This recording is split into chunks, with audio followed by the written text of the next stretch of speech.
હાલો હાલો હાલો મારો અવાજ આવી રહ્યો છે? જો અવાજ આવી રહ્યો તો હા કોમેન્ટ સેક્શનમાં લખજો please. Um my voice is coming? Okay done. ચાલો ચાલો, તો સ્વાગત છે આપ સૌનું વળી પાછું ધોરણ 11ની વિદ્યાકુલની સરસ મજાની ટોપર બેચમાં. આપણે ગઈકાલે 8મું ચેપ્ટર આર્થિક સુધારામાં આર્થિક સુધારા પહેલા એટલે 1947 થી લઈને 1990 સુધી ભારત સરકારે કેવા કેવા ભોપા માર્યા અને એ ભોપાઓના કારણે આપણે કેવું કેવું ભોગવવું પડ્યું. ડોશીમાં છે એ ડોશીમાના ધક્કા સહન કરવા પડ્યા, આપણે પરાયણે આર્થિક સુધારા કરવા પડ્યા. આ બધી આપણે વાર્તાઓ જોઈ અને આર્થિક સુધારા શા માટે કર્યા, આપણે હેતુઓ પણ આપણે જોયા આર્થિક સુધારો કરવાનો હે ને. તો આજે પણ લોગ શું શું આપણે શીખવાનો પ્રયત્ન કરવાના છે. તો આજે આપણે શીખવાના છીએ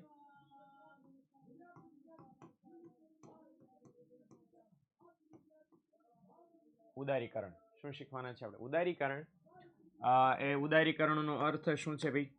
ઉદારીકરણ અંતર્ગત ભારત સરકારમાં શું અસરો થઈ, સરકારે કયા કયા પગલાઓ લીધા, એ આપણે સમજવાનો પ્રયત્ન કરીશું. ઓકે હાલો, તો આ વસ્તુને આપણે ખાસ ધ્યાનમાં લઈશું.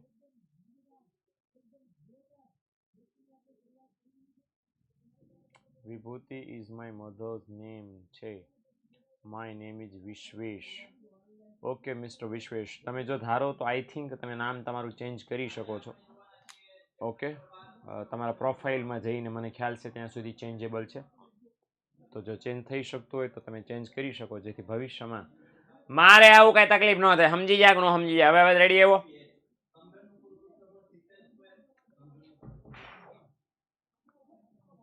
ઓકે ચાલો તો શરૂ કરીએ. ઉદારીકરણ. ઉદારીકરણ કોને કહેવાય, એની અસરો શું થાય, આ ઓલરેડી આપણે જોઈ લીધું હતું. કુદરતી અને માનવ સંપત્તિનો ઉપયોગ કરવા માટે, સાધનોની કાર્યક્ષમ ફાળવણી કરવા માટે, સરકારના ખર્ચમાં ઘટાડો કરવા માટે, આવક રોજગારી નિકાસમાં વધારો કરવા માટે, દેશની સ્પર્ધાત્મકતા વધારવા એટલે ઉદ્યોગો વચ્ચે હરીફાઈ કરવા માટે, લાંબા ગાળે દેશનો વિકાસ કરવા માટે, આ બધું કરવા માટે ભારત સરકારે ભાઈ બહેનો કામ કરેલું સરસ મજાનું. અચ્છા, હવે અહીંયા વાત એ કરવામાં આવી છે આપણે કે ઉદારીકરણ, વૈશ્વિકીકરણ અને ખાનગીકરણ ત્રણેય પ્રોસેસ, આ ત્રણેય પ્રક્રિયાઓ છે એ કરવા માટે મેઇન ભેજું કોનું હતું? આમનું. અને આ બાકીના આમ તમે જો બાકીના 2 જણો, ટોટલ 3 એવા લોકો હતા કે જેમણે આ ઉદારીકરણ, ખાનગીકરણ અને વૈશ્વિકીકરણની પ્રક્રિયાઓ ભારત દેશના આ વિકાસ માટે, ભારત દેશના સુધારા માટે કરી. એક્ઝેક્ટ તારીખ પણ આપી છે, જુલાઈ 24, એટલે 24 જુલાઈ 1991 રોજ સંસદમાં ઉદારીકરણનું બજેટ, મતલબ આ આર્થિક સુધારાનું ઉલ્લેખ ભારત દેશની અંદર છે ક્યારે થયો? 24 જુલાઈ 1991 રોજ. આ કંઈ ભણવા માટે નથી, આ તો બસ કટિંગ છે એક મેગેઝિનનું, પણ એ તમારા માટે ખાસ લઈ આવ્યું છું કટ કરીને, હે ને. તો કોણ કોણ આ હતા મેં તમને ઓલરેડી જણાવી દીધું છે. મોન્ટેક્સી, આ ભાઈ અહલુવાલિયા હતા, આ ભાઈ પી ચિદમ્બરમ, અને આ છે મનમોહન સિંહ. ઓકે, તો ત્રણેય હતા. ચોથા તો ઓલા વડાપ્રધાન પીવી નરસિંહ રાવ. તો આ બધા લોકોએ ભેગા થઈ અને આર્થિક સુધારા શું શું કરવા એને એનો એક પ્લાન ઘડી કાઢ્યો અને પછી એનો અમલ પણ એ લોકોએ મૂકી દીધો. ઓકે, જો આ મેઇન માણસ, માસ્ટર માઇન્ડ આપણે જેને બોલીએ છીએ, PV Narasimha Rao. Full form એ આપ્યું છે પામુલારપતિ વેંકટ નરસિંહ રાવ. ઓકે, નામ જરાક અહોહો છે એટલે અત્યારે તો ઉપડી ગયા છે, આ દુનિયામાં નથી જીવતા. ઓકે, આ ઝાંખો ફોટો છે, આ ચોખ્ખો ફોટો છે, બરાબર. તો આમની દીર્ઘ દ્રષ્ટિના કારણે ભારત દેશમાં આર્થિક સુધારા થયા. બાય ધ વે, મેં તમને ખબર ગઈકાલે વાત કરી હતી, 3 આપણા વડાપ્રધાનો હતા જ ઓલરેડી કે જેમને બિચારાની ઈચ્છા હતી કે અમારી પાર્ટી અમને આમ નથી કરતી, સાથ નથી આપતી, બિચારા પાર્ટીએ સાથ ન આપ્યો એના કારણે એ લોકો સુધારા ન કરી શક્યા. ઇન્દિરા ગાંધી ને બધા લોકો. પણ આ ભાભા એમણે શું કીધું? મારી પાર્ટી મને સાથ દેવો દે, ન દેવો હોય તો કાંઈ નહીં, ભજીયા તળીને ખાય, ન ખાવ હોય તો હુઈ જાય, જે કરવું પડે કરો, મારે આર્થિક સુધારા જોઈએ એટલે જોઈએ. આ ભાઈ દાદા જડ થઈ ગયા. પાર્ટી વાળા મને લિટરલી શું લેવા થયા એ તમને કહું. 1991 ચૂંટણી થઈ, 1990 એવું થયું કે રાજીવ ગાંધીની હત્યા થઈ. 1990 1991 તો ચૂંટણી થાવે નથી, પણ હવે હત્યાને કારણે બધું ડામોડોળ થઈ ગયું. અને એટલે પરિણામ એ એવું કે કોઈ તાત્કાલિક વડાપ્રધાન મળ્યું નહીં, એટલે ગોતતા ગોતતા કોણ છે માણા ઉમેદવાર વ્યવસ્થિત યોગ્ય, તો આ મળ્યા. અને આમને એમ કીધું કે ભાઈ તમારે 2 મહિના માટે જ વડાપ્રધાન રહેવાનું છે, પછી તો ચૂંટણી થવાની છે 1991 એટલે હવે જરૂર પડવાની નથી.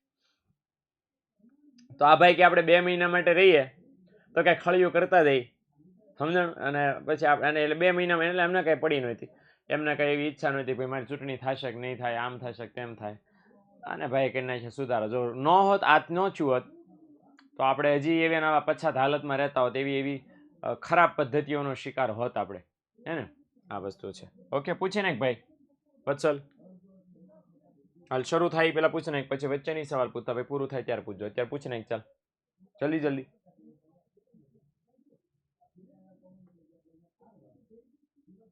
અને એક નિયમ રાખવાનો સવાલ પૂછવાનો દીકરો, ટોપિક પૂરો થાય ને ઓકે એટલે સવાલ પૂછવાનો. એટલે શું થાય, નહીતર હું અહીં ભણાવતો મારું ભણાવવામાં ધ્યાન હોય કેમેરા સામે, અને તમારી કોમેન્ટ વહી જાય ને હું વાંચું નહીં, તમને એમ થાય સાહેબ આપણી કોમેન્ટ નથી વાંચતા. એટલે હું શું છે ફાયદો શું થાય કે ભાઈ આવી રીતે આખો મુદ્દો વ્યવસ્થિત સમજી લો, અને પછી છેલ્લે તમે આવી રીતે સવાલ પૂછો તો હું બધાના સવાલ જોઈ શકું. ઓકે. ઇન્દિરા ગાંધી એક બાજુ ખાનગી સેક્ટર પર ટેક્સ 57% કરી દીધો, અને બીજી બાજુ તમે દેશની આર્થિક નીતિ બદલાવી હતી, એવું કેમ?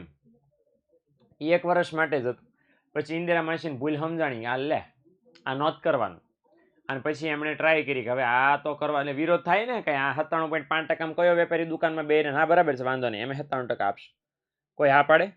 વિરોધ તો થયો જ ને, 100%ની વાત છે. અને વિરોધ થયા પછી ઇન્દિરા માસીને સમજાણું ના ના ના ના સોરી ભૂલ થઈ ગઈ પણ હવે કરવું શું? એટલે એ કરવા માટે એમને કોઈ સમજાવ્યું હશે કે તમને ભાન પડે છે, હારો હાર દોડ્યા જ જાઓ છો, હારા મગજવાળા છો, હું લેવો ખોટા મગજવાળાનું માનો છો, 97% કયો ઉદ્યોગ જીવતો રહેશે. એટલે એમને સમજાણું બરાબર છે, ખોટું પગલું લેવાઈ ગયું. પણ પછી એમણે સુધારવાનો પ્રયત્ન કર્યો, અને સુધારવાનો પ્રયત્ન કર્યો પણ એમાં એ ફાવ્યા નહીં. મેં કીધું એમ પણ પાર્ટીએ ન ફાવવા દીધા, હે ને. ભૂલ બધા જ થાય માણસ માત્રથી. હાલો, 3 સુધારા આપણે ભણવાના છીએ. એમાંનો પહેલો સુધારો છે ઉદારીકરણ, જેને લિબરલાઇઝેશન પણ કહેવાય. સરકાર લિબરલ બને, સરકાર ઉદાર બને, હળવી સરકાર બને. હળવી એટલે વજન નો હળવો થઈ જાય, પણ સરકાર જે કડક અંકુશો મૂક્યા હોય, વધારે પડતા કાયદાઓનો અમલ કરાવરાવ્યો હોય ઉદ્યોગો પાસે, એમાં સરકાર ઘટાડો કરે, અંકુશોમાં ઘટાડો કરે, એ ઉદારીકરણ છે. અને જો અહીં લખ્યું છે ઉદારીકરણ એટલે શું? સરકારના અંકુશો અને નિયંત્રણોમાં ક્રમશઃ શું કરવાનો? ઘટાડો. કે સરકાર જે પોતે અંકુશો અને નિયંત્રણો ઉદ્યોગો પર મૂક્યા છે એ ક્રમશઃ એટલે હળવે ધીમે ધીમે શું કરે? સરકાર ઘટાડો કરે, હળવે. એકારે બધા કાયદા છૂટા ન પાડી દે, પણ એક પછી એક કાયદાઓ કાં તો દૂર કરતા નાબૂદ કરી નાખે, અને કાં તો એ કાયદામાં ફેરફાર કરીને હળવો બનાવી નાખે. અને આ પ્રોસેસને કહેવાય છે ઉદારીકરણ. ઉદારીકરણ સરકાર કરે તો શું અસર થાય આપણા દેશના અર્થતંત્ર ઉપર, આપણા દેશ ઉપર? તો પહેલો ફાયદો એ થાય કે અંકુશો ઘટી જાય. અંકુશ એટલે નિયંત્રણ જે મૂક્યા હોય ઉદ્યોગો ઉપરના, એમાં શું થઈ જાય? સાવ ઘટાડો. બીજું શું થાય કે જ્યાં આર્થિક નિર્ણયોની પ્રક્રિયા થાય, આર્થિક નિર્ણય એટલે શું? સાદી ભાષામાં કિંમત નિર્ધારણ. શું? વસ્તુની કિંમત જ્યાં નક્કી થતી હોય. પહેલા એવું હતું મોટાભાગની વસ્તુઓ સેવાઓની કિંમત, ઇવન ડોલરની પણ કિંમત સરકાર નક્કી કરતી હતી. પણ 1991ના સુધારા થયા પછી મોટાભાગની વસ્તુઓની કિંમત કયા 2 પરિબળોના આધારે થાય? માંગ અને પુરવઠો. તો અહીંયા શું થાય ભાઈ, જેટલા કિંમત નક્કી કરવાના નિર્ણયો હોય એમાં માંગ અને પુરવઠાની અસર શું થતી જાય? વધતી જાય. ઓકે, એટલે માંગ અને પુરવઠાની અસર વધતી જાય, અને બીજી અસરો સરકારનું કામ ઘટતું જાય. ઇવન તબક્કાવાર જાહેર ક્ષેત્રમાં ખાનગી ક્ષેત્રને પ્રવેશવા દેવામાં આવે. એટલે સ્ટેપ બાય સ્ટેપ જેટલું જે સરકાર છે, સરકાર પોતે બધું જમાવીને બેઠી છે, એમાં ખાનગી ક્ષેત્રને પણ કામ કરવાની છૂટ આપે. ઓકે, નહીતર એવું હોય કે એ બધા ક્ષેત્રો જાહેર ક્ષેત્ર જ ચલાવતી હોય, સરકાર સિવાય એમાં કોઈને ધંધો ખોલવાની છૂટ ન હોય, પણ પછી સરકાર છૂટ આપે. આગળ આવશે ત્યારે ઉદાહરણ સાથે આ બાબતને હું સમજાવીશ. ઓકે, નંબર 4, સરકાર દેશના અને વિદેશી ઉદ્યોગો બાબતે તટસ્થ બને. ઓકે, આ સમજવા જેવું છે. 1991 પહેલા શું હતું? આપણે આઝાદ થયા ને ત્યારે આપણી પાસે એક બહુ મોટો એવો અનુભવ હતો, બરાબર? શું અનુભવ હતો? આટલા બધા વર્ષો ગુલામી કર્યા પછી કે વિદેશી કંપનીઓને એકવાર જો વેપાર કરવા આપણા દેશમાં આવવા દો તો એ હળવે ફેલાય, આખા દેશને ગુલામ બનાવે છે, એટલે લૂંટી ખાય છે. એટલે આપણે શું શીખ લીધી આપણી ગુલામી ઉપરથી?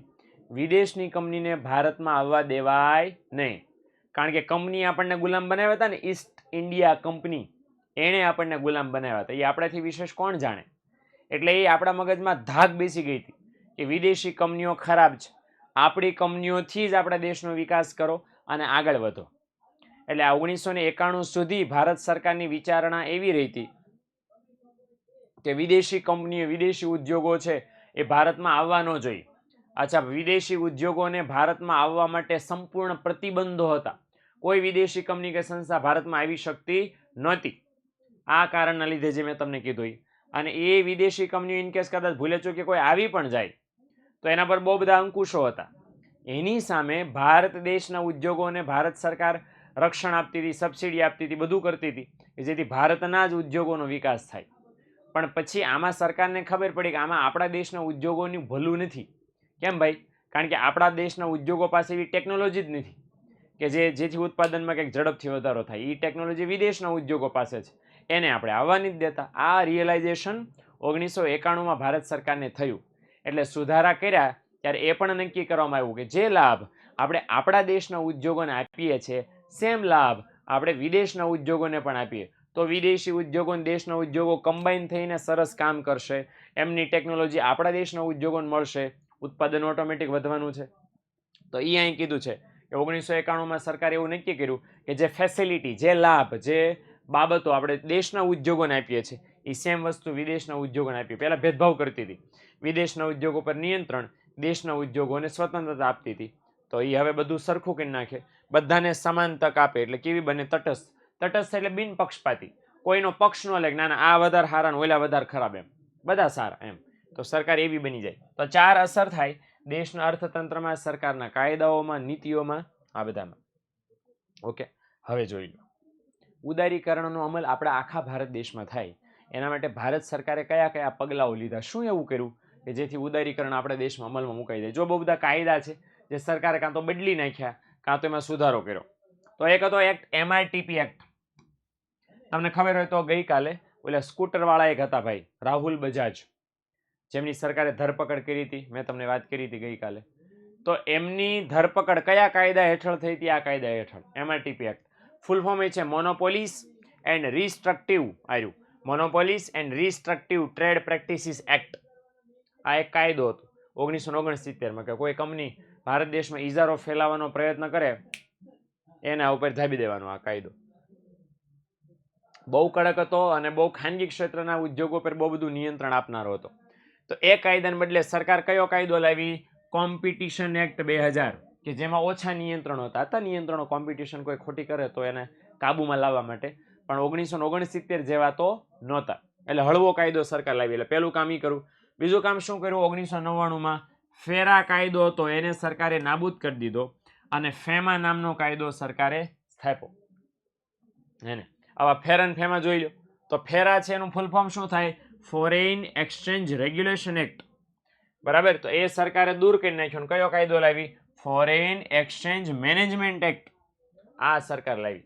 તો પહેલા ભારત સરકાર શું કરતી હતી? જે વિદેશી હુંડિયામણ હોય, બોલે તો વિદેશી ચલણ હોય, એ વિદેશી ચલણનું રેગ્યુલેશન એટલે કે નિયંત્રણ કરતી હતી. મતલબ 1991 પહેલા ડોલરના ભાવ કોણ નક્કી કરતી હતી?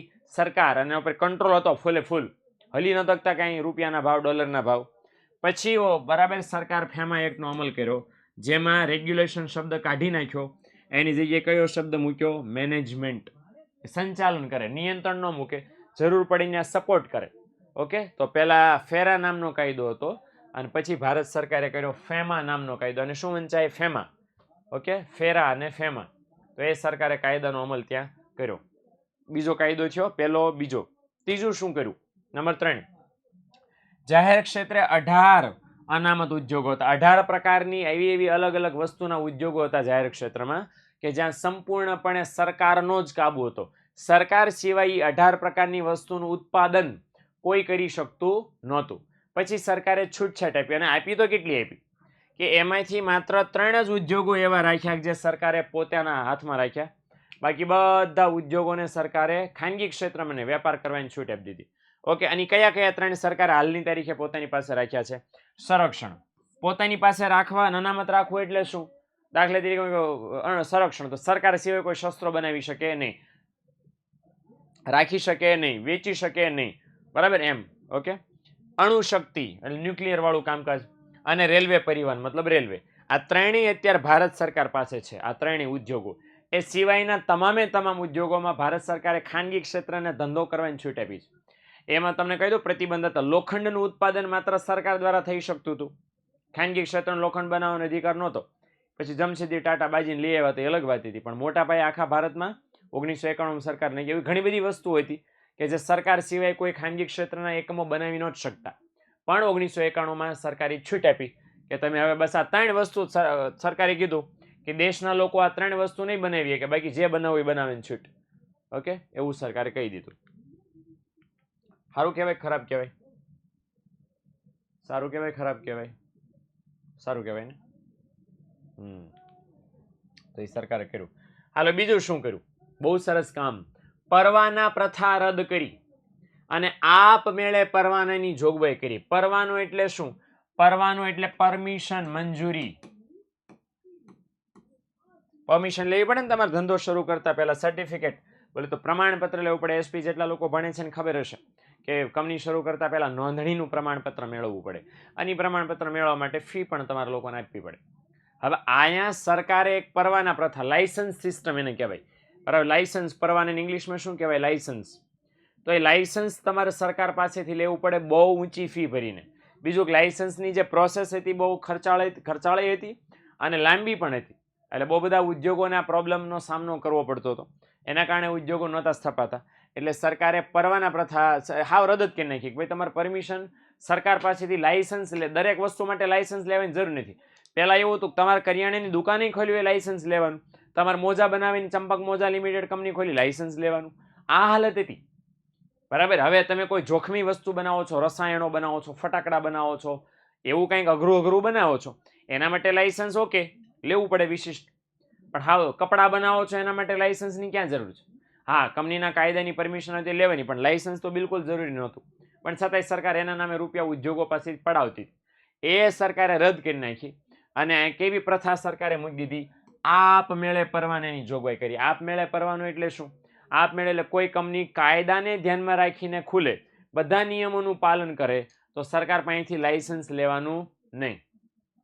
એટલે લાયસન્સ લેવાની પદ્ધતિ સરકારે ખતમ કરી નાખી કે હવે આપણે કોઈ વેપારીઓ પાસેથી લાયસન્સ અને લાયસન્સની ફી લઈશું નહીં, એવું સરકારે કહી દીધું. નંબર 5, 3 નીતિની વાત કરી છે, જે હું તમને પછી સમજાવું. રાજકોષીય નીતિ, વેપાર નીતિ અને આયાત નિકાસ નીતિ, બરાબર. એ ત્રણેય નીતિ દ્વારા સરકારે કોને મહત્વ આપ્યું? બજાર પરિબળોને, મતલબ ખાનગી ક્ષેત્રને. ખાનગી ક્ષેત્રને વધારે સરકારે મહત્વ આપ્યું. શેમાં?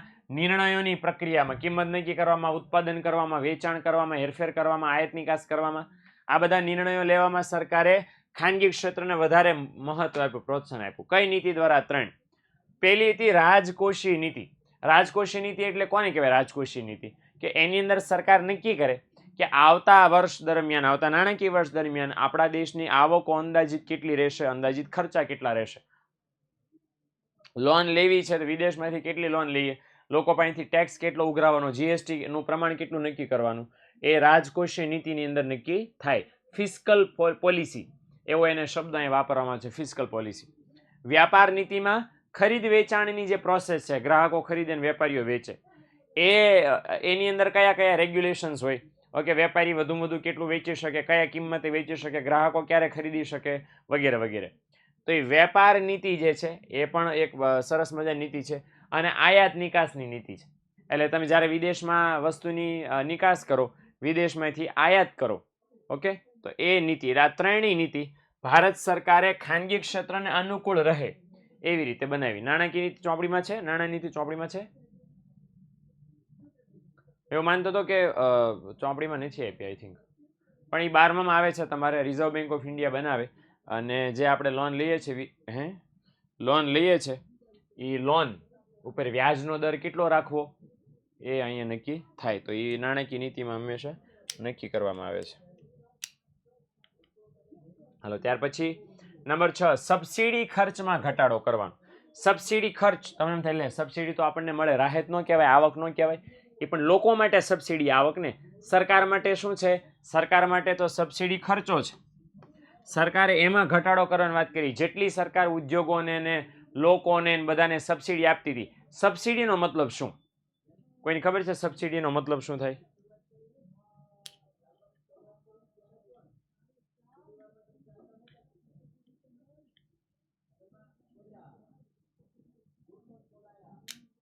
બોલો બોલો. રાહત, ડિસ્કાઉન્ટ નહીં, ડિસ્કાઉન્ટ નહીં. જો સમજી લો, સમજી લો, સમજી લો.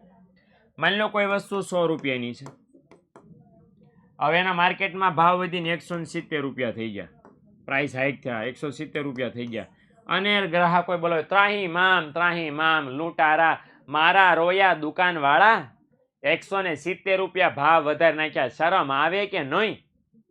આમ કરીને બરાબર એના વાળ ખેંચી નાખ્યા, આમ વાળ કે આમ આમ આમ આમ માથું હલાવ્યું કે બરાબર કે પોપટ, અને ભાન પડે છે એટલે 170 રૂપિયા વધારે નાખે.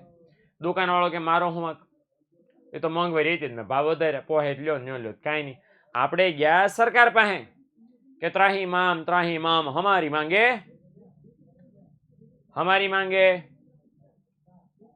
પૂરી કરો, ફાફડા ગાંઠિયા તૈયાર કરો, હમારી માંગે પૂરી કરો, ફાફડા ગાંઠિયા તૈયાર કરો, હમારી માંગે પૂરી કરો. આમ કરીને આપણે ઓકે ભાખરી નહીં પણ પૂરી કરો. ભાખરી કરો તો કે ના ના પૂરી કરો. આમ આપણે માંગ લઈને સરકાર પાસે ગયા. ઓકે, સરકાર કે હા બરાબર છે, ભાખરી ન કરવી જોઈએ, રોટલી ન કરવી જોઈએ, પૂરી કરવી જોઈએ, હે ને? એટલે એ પૂરી કરી તો સરકારને કીધું લોકોએ કે ભાઈ શું કરવાનું તમારે? આ 70 રૂપિયા 100 રૂપિયા રેડી હતા, 70 રૂપિયા વધારાના જરાક લોચાવાળા છે. સરકાર કે એમ ટેન્શન નટ, આ 170 રૂપિયાના ભાવ દુકાનવાળો તો માનવા નથી. દુકાનવાળો ભલે 170 રૂપિયા લઈ જતો તો પ્રજા કે લે ભાવ વધારો થયો. ઈ હવે અહીંયા શું સિસ્ટમ નક્કી થાય? 100 રૂપિયા છે કોણ ચૂકવશે? જનતા. 70 રૂપિયા જનતા વતી કોણ ચૂકવે? સરકાર. દુકાનવાળાને કેટલા મળ્યા? 170 મળ્યા. આ 70 રૂપિયા શું કહેવાય? ચબચીડી. ગેસના બાટલા પર સબસિડી આવે છે ને, માની લો ગેસનો બાટલો ઓરિજિનલી 1200 રૂપિયાનો છે, એમાંથી 800 રૂપિયા કોણ ભરે છે? જનતા. 400 રૂપિયા કોણ ભરે છે? સરકાર. એક્ઝેક્ટ મને ભાવ નથી ખબર, પણ મેં મારી રીતે બાયફર્ગેશન કર્યું, સમજણ પડી ને? આ સબસિડી છે, એ આપણને આપે તો આપણા માટે તો ખર્ચો ને, એટલે શું કે આપણા માટે આવક, પણ સરકાર માટે તો ખર્ચો ને. એટલે જે સરકાર માટે ખર્ચો છે, સરકારે શું કીધું? સબસિડીમાં શું કરવાનો? ઘટાડો, જેથી સરકારને આ મફતની સહાયો ન દેવી પડે. સબસિડી આપી સારું કહેવાય ખરાબ કહેવાય?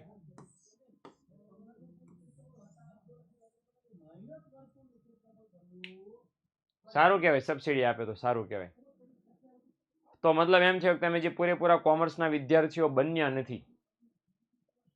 મનતાસા જફા એમ કે છે ગરીબ વર્ગ માટે સારું કહેવાય. સારું, આપણા માટે ખરાબ, સરકાર માટે સારું. ઓકે, આપણા માટે ખરાબ, સરકાર આપણા માટે સારું. ખરાબ, સારું અને ખરાબ ભૂમિકા. બેન રાજકારણમાં તમે જવાના એવું લાગે છે? હા બરાબર ને? એવા જવાબ આપે મીઠા મીઠા કે આમ તો સબસિડી આપી દેશના અર્થતંત્ર માટે સારું છે, અને આમ તો જોવા જઈએ તો ખરાબ પણ છે. બંને દ્રષ્ટિએ આપણે જોઈ શકીએ છીએ કે સબસિડી ભારત સરકારે જે આપી છે એમાં આમ તો વિચાર કરીએ તો અમને કંઈ લાગતું નથી, પણ આમ જોવા જઈએ તો 50% સારું અને 50% ખરાબ લાગે છે. પણ પછી અમે વિચાર કર્યો કે દેશના હિત માટે આવી સબસિડી સરકારે આપવી જોઈએ, એટલે પછી અમે આપી રહ્યા છીએ. તમને કાંઈક દસ ન હુજે કે એમણે હા પાડી કે ના પાડી, સારું કીધું કે ખરાબ કીધું, તમને કાંઈ તમે તારણ ઉપર ન આવે, અને એ જવાબ પૂરો કરીને બેસી જાય. અને પછી બીજી વાર પૂછો કે મેમ કંઈ સમજાણું નહીં, મેં મારો જવાબ આપી દીધો છે, વારંવાર એકના સવાલનો જવાબ હું આપવા બંધાયેલી નથી, આભાર, એમ કહીને બેસી જાય. મેં એકવાર જવાબ આપી દીધો, બીજી વાર નહીં આપી. એકને એક સવાલનો બીજી વાર જવાબ એમ, એટલે ન સારી.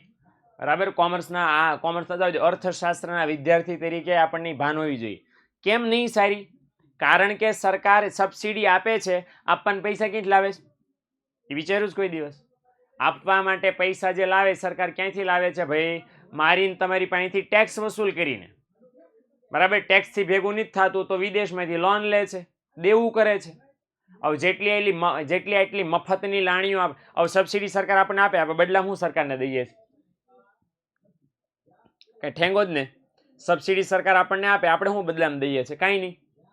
એટલે સરકારને માત્ર ખર્ચો થાય છે, બદલામાં કાંઈ મળતું નથી. રૂપિયા બસ સમાજ કલ્યાણ માટે વપરાઈ ગયા. એટલે એ કરવા માટે સરકારે વધારે ને વધારે રૂપિયા જોઈએ. ઈ સરકાર ક્યાંથી લાવે છે? આ રીતે ખર્ચો ટેક્સ વસૂલ કરીને અને દેવું ઊભું કરીને. હવે એક ટાઈમ તો એવો આવશે ને કે દેવું વધી ગયું. ઓકે, ટેક્સ ઓછો પડ્યો, ત્યારે આપણી ઉપર ટેક્સનો રેટ વધશે. સમજણ પડી ને? એટલે એક રીતે સરકાર આપણને આપે છે ને બીજી રીતે ટેક્સમાંથી લઈ લે છે. સિમ્પલ હે ને? એટલે કહેવાનો મતલબ આ છે કે સબસિડી સારી નથી, મફતની કોઈ પણ સહાય સારી નથી. વધારાના નાણાં જ નથી જોતા. સરકાર તમને આપે ને હું બી જાઉં હંમેશા. સરકાર જ્યારે એમ સહાય કરે કે અમે મફત લેપટોપ આપશું, અમે 4000ની સહાય કરશું, અમે મહિને 10,000ની સહાય કરશું, તો બધા લોકો આનંદમાં આવી જાય છે. કારણ કે બધા લોકો અર્થશાસ્ત્ર નથી ભણતા. એમને એમ જ લાગે છે કે હા આપણા ખાતામાં આવી જાય એટલે આપણનો ફાયદો. નથી. 10,000 જમા કરીને 70,000નો ટેક્સ ઉલાડ લે આપણી પાસે. એ આપણને ખબર નથી હોતી હે ને? જીએસટી નાખીને. એટલે એટ એ ટાઈમ મફતની સહાય જેટલી ઓછી માંગો ને એટલું આપણું ભવિષ્ય સારું છે. સરકારને શું છે? એ પૈસા ક્યાંક ઘરના નાખે છે. એ મારીને તમારી પાસે ટેક્સ વસૂલ કરે ને પછી આપણને સહાય સ્વરૂપે આપે છે. સમજણ પડી ને? એટલે એના જેવી વાત છે. આપણો હાથ આપણને એમ કહે છે કે બેટકું ભરો તમને મજા આવશે. લે, એમ થોડું હાલે. આ વસ્તુ છે. તો સરકારને ઈ ઘટાડવો હતો, એ ઘટાડો સરકારે કરી નાખ્યો. પછી હુનિયામણનો દર વધારે મુક્ત બને. હુનિયામણનો દર એટલે ડોલરના ભાવ. શેના ભાવ? જે પેલા સરકાર નક્કી કરતી હતી, હવે નક્કી કરવામાં આવ્યા માંગને પુરવઠાના આધારે નક્કી કરવામાં આવ્યો. ઓકે, તો આ વસ્તુ સરકારે આપણે દેશ માટે પોલ કરી લઈએ. અને છૂટા નહીં પડવાનો, હજી તો વાર છે. તો પોલમ પોલરા પોલમ પોલ, પોલમ પોલરા પોલમ પોલ, પોલમ પોલ પોલમ પોલ, પોપો પોલમ લમ પોલમ પોલ. ઉભા રે જો છોકરાઓ, પોલમ પોલ. મારો ફોન ગરમ થઈ ગયો છે. કાંઈ નહીં, હવે ઠંડો થઈ જશે. 1 મિનિટ.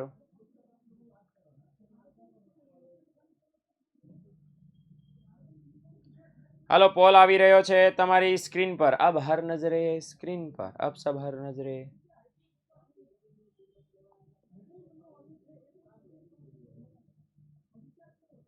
આવી જા ભાઈ. હા, આવી ગયો છે ભાઈ બહેનો. 1 2 3 4 5. યસ, આવી ગયો છે પોલ. જોઈ લો. હાલો, પોલ જોઈ લો, કમેન્ટ કરી લો અને આપણે આગળ વધી લઈએ. જાણવા જેવું કયો ની કરંટ અફેર. શેનું જાણવું છે ભાઈ તારે? આ જાણવા જેવું જ છે. આપણો આખો પાઠ 8મો જાણવા જેવું છે. બરાબર? જેટલી પણ હાલો કહી દો. હાલો, તમે માંગ્યું છે તો જેટલી પણ કોમ્પિટિટિવ એક્ઝામ્સ હોય છે, જેટલી પણ, એ જીપીએસસી યુપીએસસી પટ્ટાવાળાથી લઈને તમામ, એમાં આ પાઠ તમને પાકો આવડતો હોવો જરૂરી છે. એ કયા સુધારા કર્યા, કયા સુધારામાં સરકાર શું કરે છે, સમજણ પડી ને? અનુભવની ડાયરીમાંથી આ શબ્દ બોલાઈ રહ્યા છે આયુષ. એટલે આ મોટું કરંટ અફેર છે અત્યારે. હે ને? બીજું તો હું કહું, કેરળમાં 2 પોલિટિકલ જૂથો બાંધતા હતા અને પછી એમ્બ્યુલન્સ નીકળી. 2 બાજવાનું બે જે ગ્રુપ હતા એ લોકો બાજવાનું બંધ કરી દીધું. એમ્બ્યુલન્સનો રસ્તો આપ્યો, એમ્બ્યુલન્સ વહી ગઈ ને પડી પાછું બાજવાનું શરૂ કરી દીધું. આ current affair. Okay, current affair છે. સર, પોલ કેવી રીતે મોકલો છો? હબ, રોહિત, હબ મોકલું છું. હબ, જલ્દી મોકલું છું. કેમ મોકલો છો? કેવી રીતે મોકલો છો? આમ ફાટાક દઈને આમ એ પોલ આમ અને તમારા સુધી આવી જાય છે. ઓકે, ભાઈ આમાં છે કંઈક એપ્લિકેશન છે. એપ્લિકેશનમાં સિસ્ટમ આ લોકો બેસાડી છે. આપણે ટેકનોલોજીમાં કઈ જાજી ખબર ન પડે કે આપણે લાઇટ શરૂ કરીને લાઇટ કેમેરા ઓર એ એક્શન, આપણે બધા એટલી જ ખબર પડે. એ લોકો બેહાર્યું છે ને એમાં હું ટાક દઈને કરું કે પોલ હાલો આ સવાલ પૂછવો છે, અને તમારી નજર સ્ક્રીન ઉપર આવી જાય છે અને તમારી નજર અત્યારે સ્ક્રીન ઉપર જ છે બાય ધ વે, અને તમે જોઈ શકો છો. ઓકે, હાલો, તો હવે જોઈએ ખાનગીકરણ, ત્યાર પછી પ્રાઇવેટાઇઝેશન એવું બોલવામાં આવે છે.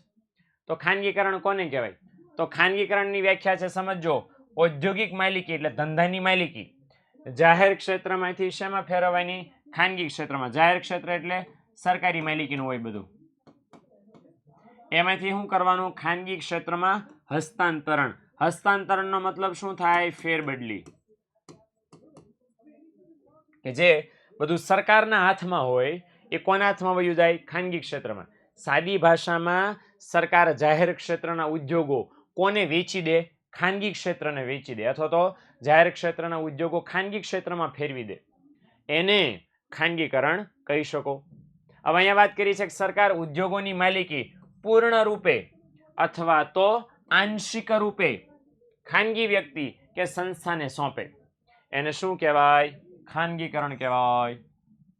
ઓકે, તો સરકાર શું કરે કે ઉદ્યોગોની માલિકી પૂરેપૂરી અથવા તો આંશિક સ્વરૂપે ખાનગી વ્યક્તિને કે સંસ્થાને સોંપે, તો એને શું કહી શકો તમે? ખાનગીકરણ કહી શકો. એટલે સરકાર પોતાનો જે ઉદ્યોગ હોય, કોઈ ગમે એનો નહીં હો કે આ ઉદ્યોગ તારમ નહીં, સરકાર પોતાની માલિકીના ઉદ્યોગો. ખબર આપણે ગઈકાલે જોયા હતા 244 સરકારી ઉદ્યોગો હતા, 113 સતત ખોટ કરતા હતા. પછી પબ્લિક સ્કૂટર ઇન્ડિયા લિમિટેડ હતી, 3000 કર્મચારીને પગાર ચૂકવતી હતી. તો આવી બધી જે સરકારી કંપનીઓ એ સતત ખોટ કરતી હોય, પરફોર્મન્સ સારું ન આપતી હોય, તો સરકાર એની પૂરેપૂરી કે થોડી ઘણી માલિકી કોને સોંપી દે? ખાનગી વ્યક્તિ કે સંસ્થાને સોંપી દે. અને એને શું કર્યું કહેવાય? ખાનગીકરણ કર્યું કહેવાય. IPCL ને રિલાયન્સને વેચી દીધી હતી ને આઈ રિયલી ડોન્ટ નો, એ મને આઈડિયા નથી એના વિશે કંઈ. હવે જે ખાનગીકરણ છે મતલબ સરકાર પોતાની માલિકીના ઉદ્યોગો કોને આપી દે? ખાનગી ક્ષેત્રના ઉદ્યોગોને આપી દે. તો આ આપવાની પ્રોસેસને જે ખાનગીકરણ કહેવાય, એ કેટલી રીતે થાય ખાનગીકરણ? 3 રીતે થાય. ઓકે, હવે કઈ 3 રીતે થાય? તો પહેલું છે વિમૂડીકરણ, બીજું છે જાહેર ક્ષેત્ર માટે અનામત ઉદ્યોગોની સંખ્યા ઓછી કરી ખાનગી ક્ષેત્રને એમાં તક આપવાની, અને નંબર 3 જાહેર અને ખાનગી ભાગીદારીવાળા ઉદ્યોગોની સ્થાપના કરવાની. ઓકે, હું તમને 3 શોર્ટમાં સમજાવી દઉં, પછી એક જ આપણે ડિટેલમાં સમજવાનું છે. વિમૂડીકરણ. તો વિમૂડીકરણ કોને કહેવાય? સરકારે પોતાની કંપની ખોલી હોય તો પૈસા કોને રોક્યા હોય? સરકારે ખુદ પોતે જ રોક્યા હોય, હા કે ના? તો એને મૂડીકરણ કહેવાય. સરકારે પૈસા રોક્યા, પછી સરકારને એવું લાગ્યું કે હવે એટલે આપણે ખાનગી ક્ષેત્રને તક આપી છે, તો સરકાર શું કહે? પોતાના મતલબ 100 કરોડ સરકારે કોઈ કંપનીમાં રોક્યા હોય, એમાંથી સરકારે ફોર એક્ઝામ્પલ 40 કરોડ પાછા ખેંચી લે, અને 40 કરોડ કોને રોકાવરાવે? ખાનગી ક્ષેત્રને. એટલે 40% હિસ્સો કોનો થઈ ગયો? ખાનગી ક્ષેત્રનો. 40% માલિક ખાનગી ક્ષેત્ર થઈ ગયું ને. એવી રીતે ઘણીવાર એમ કરે કે 100% કંપની આખી કંપની જ વેચી દે, ગાલ્યો રાખો. સમજણ પડી? દાખલા તરીકે સરકારે હમણાં ભારત સરકારે, તમને બધાને ખ્યાલ હશે, એર ઇન્ડિયા નામની કંપની પોતાની કોને વેચી દીધી? બોલો. હા, ટાટાને વેચી દીધી. 18,000 કરોડમાં 28,000 કરોડ સમથિંગ છે, બસ એટલા રૂપિયામાં. Okay, cash on cash deal હતી, બરાબર, એટલા રૂપિયામાં વેચી દીધી. તો આજે વેચી દીધી એ 100% વેચી દીધી, તો એને વિમૂડીકરણ સરકારે કર્યું કહેવાય. ઓકે, કે સરકાર પોતાના પૈસા ઓછા કરે અને એમાં ખાનગી ક્ષેત્રને આપે કે ભાઈ એમને ઓછા કરી લીધા, આમ લઈ લીધા, તમારે નાખો તો રોકાણ કરવું હોય તો. ઓકે, તો ખાનગી ક્ષેત્રને રોકાણ કરવાની છૂટ આપે. પછી સરકારે ઓલા 18 ઉદ્યોગો રાખ્યા હતા, એમાંથી સરકાર ઘટાડીને કેટલા કરી નાખે? 3, તો એ પણ ખાનગી ક્ષેત્ર થયું. અને કોઈ એવી કંપની છે જેમાં સરકારે હોય અને ખાનગી ક્ષેત્ર બે ભેગા થઈને ધંધો ચલાવે, તો એક સંયુક્ત માલિકીના ઉદ્યોગો પણ સ્થાપી શકાય. વત્સલ, એ તો મેં ટ્રેક નથી કર્યું કઈ રીતે ટ્રાન્ઝેક્શન થયું, બરાબર, મને ખબર પડે એટલે તરત હું કહીશ. મે બી મને એવું લાગે છે કે આ લોકોએ પુષ્પાને બોલાવ્યો હશે.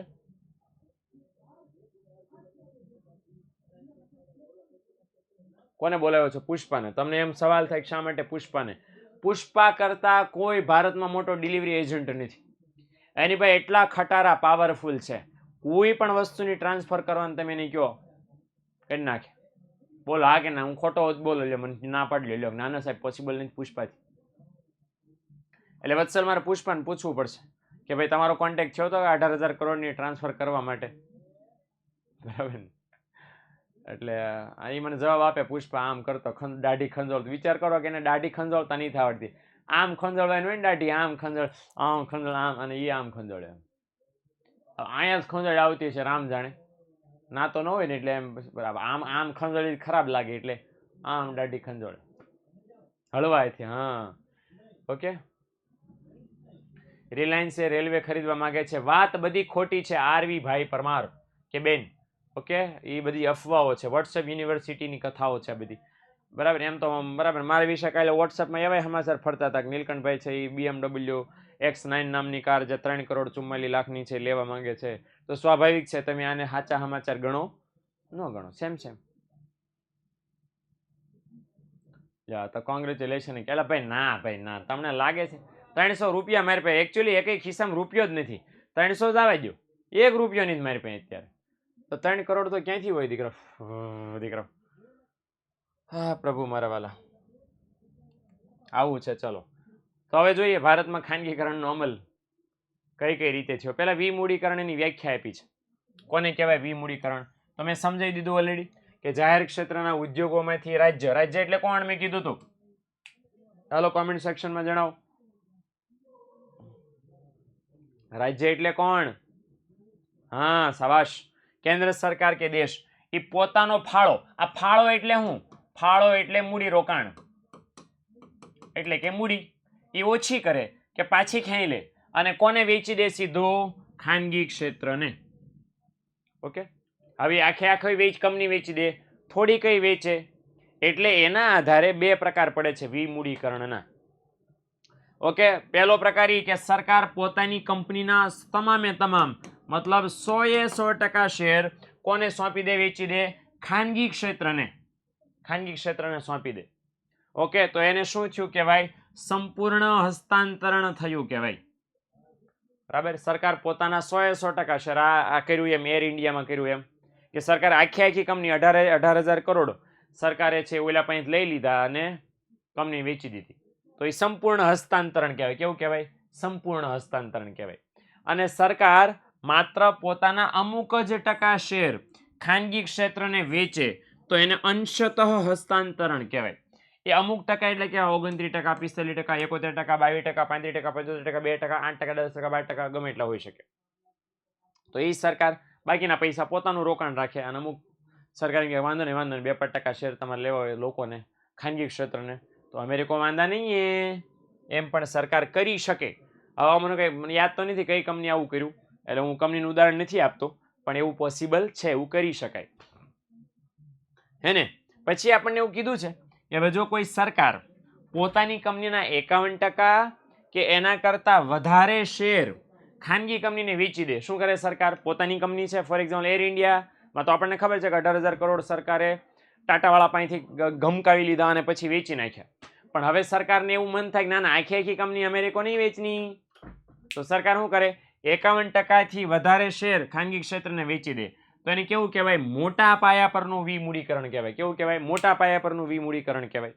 અને સરકાર 51% કે એના કરતા ઓછા શેર ખાનગી ક્ષેત્રને વેચે તો નાના પાયા પરનું વિમૂડીકરણ કહેવાય. સમજણ પડી? હા કિંજલ, સેમ. 51% સરકાર ખાનગી ક્ષેત્રને વેચે તો 49% કોના હોય? ઓબ્વિયસલી સરકારના હોય, હે ને? અને 51% કરતા ઓછા શેર સરકાર ખાનગીને વેચે તો 51% સરકારના હોય. જેટલું સરકાર ખાનગી ક્ષેત્રને વેચે એ સિવાયનું બધું સરકારનું હોય એમ. ઓકે, તો આ રીતે પ્રકાર પડે છે, તો યાદ રાખવાનું, ભૂલાય નહીં. ક્લિયર? અજમાણું. અને સંચાલન કોણ કરે? હવે એ તો યુનિનિમસલી નક્કી થાય, મતલબ આપમેળે નક્કી થાય. જેના શેર વધારે, ઓકે, એનું સંચાલન કરવાની સત્તા હોય. 51% કે એના કરતા વધારે શેર જેના હોય, ઓકે, એ સંચાલન કરે. તો એમાં સિમ્પલ ખબર જ છે ને, એસપીમાં આવી ગયું, બીએમાં આવી ગયું છે આઈ થિંક, અને વળી પાછું ઇકોનોમિક્સમાં પણ આવી ગયું. 51% કરતા વધારે શેર જે ખાનગી ક્ષેત્ર પાસે હોય તો ખાનગી ક્ષેત્ર સંચાલન કરે, 51% વધારે શેર સરકાર પાસે હોય તો સરકાર એનું સંચાલન કરે. બાંધેલો નિયમ છે, આ કોઈ દી ફરે નહીં, હે ને? ગમે એટલે કંપની ધારા બદલાઈ જાય તો પણ. ઓકે, ચલો આગળ વધીએ. હા, વધવું જ જોઈએ ભાઈઓ બહેનો. ઓકે. હવે જો અહીંયા આપણને કીધું છે કે સરકારે બીજું હું કયા પગલાઓ લીધા છે કે જાહેર સેવાના ક્ષેત્રમાં ખાનગી ક્ષેત્રોને પ્રવેશવાની બંધી હોય છે, પણ સરકાર શું કરે છે? એ ક્ષેત્રોમાં પણ કામ કરવાની છૂટ આપે છે. ફોર એક્ઝામ્પલ તાજું ઉદાહરણ જોઈ લો રેલવેનું. રેલવે કોના હાથમાં છે? સરકારના હાથમાં છે. સરકાર સિવાય કોઈ પણ રેલવેમાં મૂડીરોકાણ કરી શકે નહીં, પણ સરકારે અમુક ટકા છૂટ આપી છે. આ તેજસ એક્સપ્રેસ નામ સાંભળ્યું હશે, તેજસ એક્સપ્રેસ. વંદે ભારત ટ્રેનો નામ સાંભળ્યું હશે, શતાબ્દી એક્સપ્રેસ. તો આવી બધી જે અમુક સિલેક્ટેડ ટ્રેનો છે, એ ટ્રેનોનું મેનેજમેન્ટ કરવાની જવાબદારી સરકાર અમુક એજન્સીઓને સોંપી છે, જેથી એમને પણ પ્રોત્સાહન મળે. હવે આખું રેલવે ખાતું નહીં સોંપી દીધું, અમુક ટ્રેનો સોંપી છે. અમુક એરપોર્ટ, અદાણી નામ સાંભળ્યું હશે, ગૌતમ અદાણી. તો ગૌતમ અદાણી છે એને ભારત સરકારે અમુક એરપોર્ટ્સનું સંચાલન કરવા પછી કે એરપોર્ટ તમે મેન્ટેન કરો, આવી કરવાના હોય સરકારે પણ છૂટ આપી છે ખાનગી ક્ષેત્રને. સમજણ પડી? એટલે આવી રીતે જે માત્ર ને માત્ર સરકારનું જ કામ હોય, ખાનગી ક્ષેત્ર માટે પ્રવેશ બંધ હોય, ત્યાં પણ સરકાર એમને છૂટ આપે કે ભાઈ ચલો 2-3 ધંધા તમે કરી લો, વાંધો નહીં. ઉદાહરણ આપ્યું જો અહીંયા બેંકમાં સરકાર એવું કરે, ઘણા બધા બેન્કિંગ વ્યવસાયમાં એવું કરે, શિક્ષણમાં, સંદેશા વ્યવહારમાં, વાહન વ્યવહારમાં, આ બધામાં સરકાર અમુક અંશે લોકોને પ્રવેશવા દે. આ બધું પહેલા માત્ર સરકાર કરતી હતી, બધું 1991 પહેલા બરાબર આ બધા કામ માત્ર ને માત્ર સરકાર કરતી હતી. પછી એમાં સરકારે ખાનગી ક્ષેત્રને છૂટ આપી. હવે ખાનગી કંપનીઓના વાહનો બને છે, ચાલે છે, તો કે હા. ખાનગી કંપનીઓ સિમ કાર્ડ વેચે છે. BSNL સરકારી કંપની છે, BSNL, પણ જીઓ, એરટેલ, VI ખાનગી કંપનીઓ છે, તો છૂટ આપી ને સરકારે. શિક્ષણમાં તો આપણને ખબર છે, હે ને, ખુદ આપણું વિદ્યાકુલ હે એ ખાનગી કંપની છે. એમ બેંકો ખાનગી છે ને, IDFC ને ICICI ને HDFC ને વગેરે વગેરે. હવે એ આપણે જોવાનું ખાસ કે 31 માર્ચ 1951 ભારતમાં રાજ્ય હસ્તક 5 ઉદ્યોગો હતા. કેટલા હતા? 5 ઉદ્યોગો હતા રાજ્ય હસ્તક, મતલબ સરકારના હાથમાં 5 હતા. જે 1990 માં વધીને 233 થઈ ગયા અને 2010 માં વધીને 217 થઈ ગયા. આ આંકડો આપણે યાદ રાખજો. 2015 માં સરકારી ઉદ્યોગો કેટલા હતા? 300. 2015 માં. ઓકે. સામે પક્ષે જાહેર ક્ષેત્ર માટે અનામત રાખવામાં આવેલા ઉદ્યોગો છે, એ સરકારે ખાનગી મૂડીરોકાણ માટે ખુલ્લા મૂકી દીધા. જેટલા ઉદ્યોગો હતા ને, એટલે 18, એમ જ સરકારે ઘટાડીને કેટલા કરી નાખ્યા? 3. ઓકે. SBI ભાઈ બધાને ખબર છે ભાઈ, સ્ટેટ બેંક ઓફ ઇન્ડિયા. આ લોકોનું એક ટેગલાઇન છે, SBI ની એક ટેગલાઇન છે, કાલ આવજો. શું ટેગલાઇન છે? કાલ આવજો. સમજ્યા?